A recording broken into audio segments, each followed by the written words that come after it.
नमस्कार दोस्तों। इस समय हम लोग चित्रकूट ज़िले से 30 किलोमीटर की दूरी पर हैं और ये जो बीहड़ क्षेत्र है मानिकपुर सरहद का क्षेत्र है।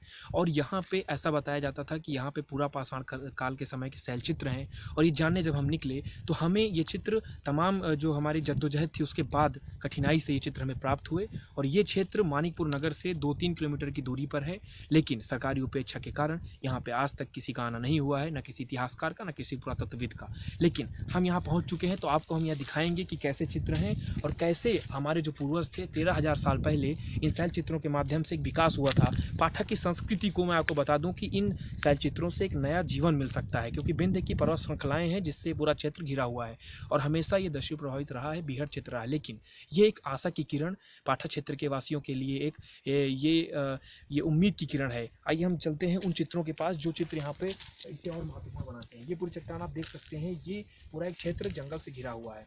ये जो चित्र आप यहाँ पे देख पा रहे हैं, मैं अपने कैमरामैन से कहूँगा कि यहाँ पे चित्र दिखाएं दर्शकों को हमारे।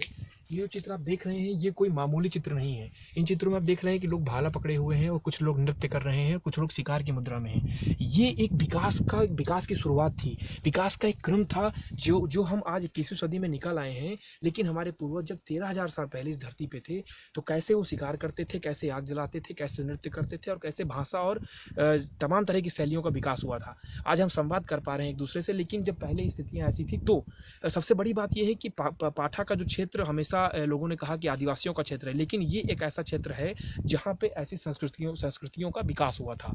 तो हम हमारा प्रयास ये है कि इन क्षेत्रों को वो स्थान मिले, पुरातत्व के विभाग यहाँ आए और सरकार भी इसे संरक्षित करने का प्रयास करे, क्योंकि आने वाले दिनों में अगर इनके साथ किसी भी प्रकार का संरक्षण नहीं किया गया तो ये धीरे धीरे खराब हो जाएंगे, क्योंकि यहाँ लोगों का आना जाना नहीं है और जानवर और जो भी यहाँ के आसपास के लोग हैं वो इसको जो है मिटा रहे हैं।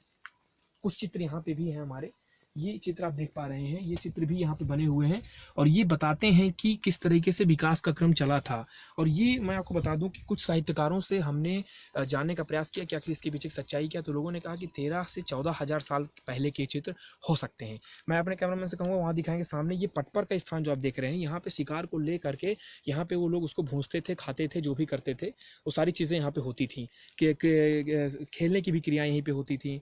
लेकिन एक चीज़ जो सबसे महत्वपूर्ण है, इसके ऊपर मैं कहूँगा दिखाएं आप थोड़ा सा, इसके ऊपर छत का कार्य होता था। यहाँ से देखने का प्रयास करते थे जो हमारे पूर्वज थे कि आखिर सामने जो शिकार है वो कितना दूर है और कैसे क्या। तो इसके ठीक सामने यहाँ पे जब आप देखेंगे तो यहाँ पे कुछ पानी के स्रोत भी हैं जो यहाँ पे नीचे स्थान पे हैं। तो एक स्पष्ट तरीके से एक पूर्व सुनियोजित ढंग से यहाँ पे वो अपने निवास स्थान रखते थे। तो ये काफ़ी महत्वपूर्ण स्थान है और इसके लिए यहाँ के ग्रामीणों से हमने बात की तो उन्होंने भी कहा कि ये स्थान कई बार लोग यहाँ जागरूक लोग आते रहे हैं, लेकिन अभी तक कोई ठोस इसका हल नहीं निकला है। तो हमारा प्रयास केवल सिर्फ इतना है कि जागरूकता लोगों में फैले और पाठा के इन क्षेत्रों में छुपी ऐसी संस्कृतियाँ जो सरकार की उपेक्षा के कारण संरक्षित नहीं की जा रही है उनको संरक्षित किया जाए। मैं अनुज हनुमत, नवप्रवाह.com के लिए ग्राउंड जीरो से।